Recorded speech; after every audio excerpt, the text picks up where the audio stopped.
منو شهرت یه خورده گرفت.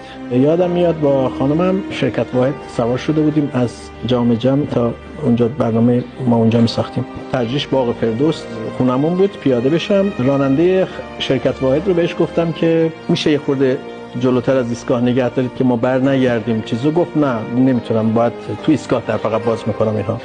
من پیاده شدم اونجا بهش گفتم که آدم بودی که راننده نمیشدی. علی من یه آدم معروفی بودم، ظرف 3 ماه خودم رو پشت فرمون دیدم و راننده بودم. با ماشین کار میکردم، مسافر کشی میکردم، مسافر سوار ماشین میشد. سلام آقای فلانی، من برنامه‌تون رو دیدم، برنامه خیلی خوب. میگفتم بله خواهش می‌کنم، من تو مسیر بود شما رو سوار کردم، من مسافر کشی نمی‌کنم.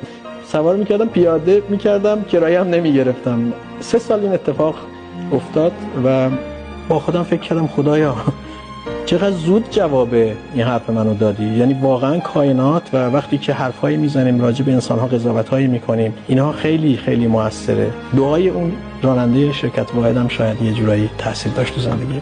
قبل از اینکه کسی رو قضاوت کنی یادت باشه دنیا یه چرخه داره. هر حرفی، هر نگاهی، هر رفتاری یه روزی به خودت برمیگرده و این اسمش قانون کارماست، قانون بی صدای دنیا.